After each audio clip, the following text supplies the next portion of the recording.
RSF's report says that this is the decisive decade for journalism, and your own life and the risks, the sacrifices you've made.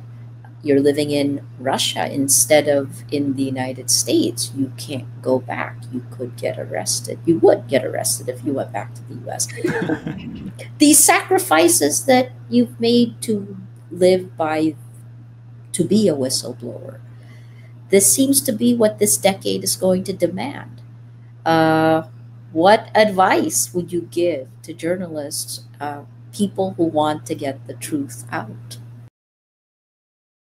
Yeah, look, I spoke once with a very senior journalist who wrote it, one of these journalism reviews. And she told me something, and I was, quite early on in my notoriety here, and had very much, I did trust journalists and the institution of journalism to play their role, and I think they played it well in my case. But she said the more that she knows journalists, the less that she likes them. And, coming from someone who had worked in journalism, I thought this was a crazy thing. And it was because she felt that they were becoming cynical. And I actually agree with her to an extent there. But as I've spent more years, this happened more than 5 years ago, I think,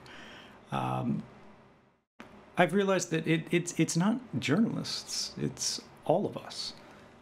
We feel like we know everything. That little Google search box, the accessibility of information, allows us to pull up any argument to support our own pre-existing, cognitive biases. But how does that change?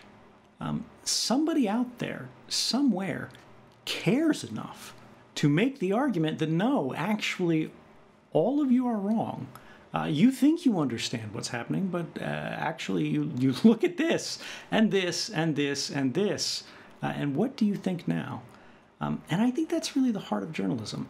And I think that's what it takes to change this. We talk about blowing the whistle. We talk about the sacrifices that I made.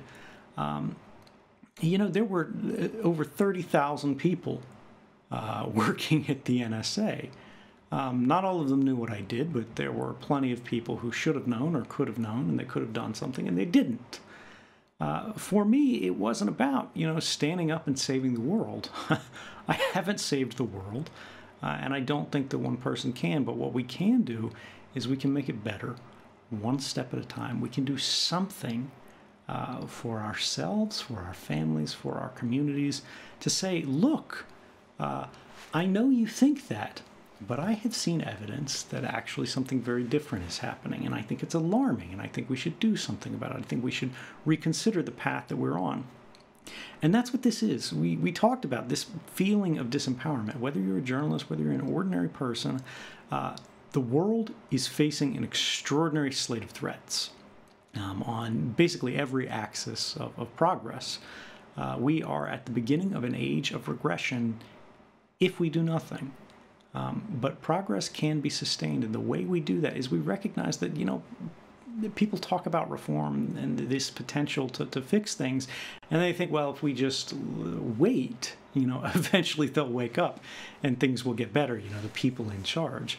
But power doesn't listen. Power only responds. Reform only occurs if it is pushed upon institutions. It is something that is willed into existence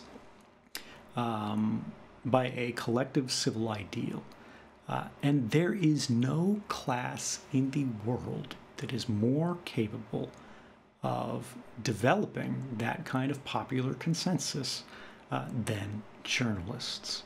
And I think when we look at this, particularly for those who've been in journalism for a while, who are feeling that cynicism, is go, look, you're right, the world is in a tough place, but it's only going to get better one way, and that's with you.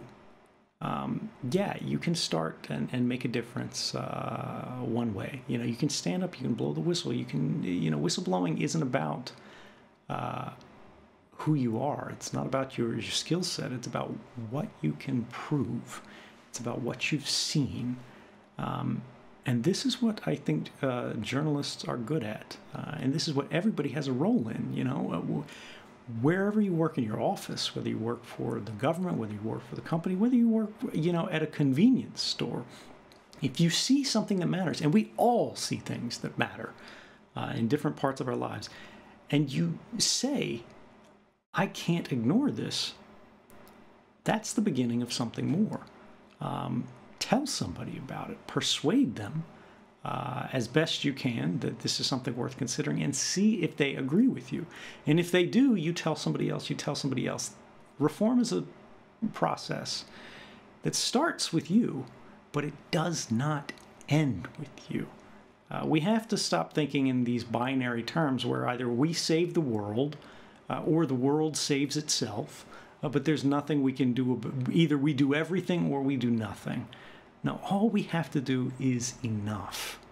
And enough is a very little amount, but it's more than nothing. And I think if we start, we'll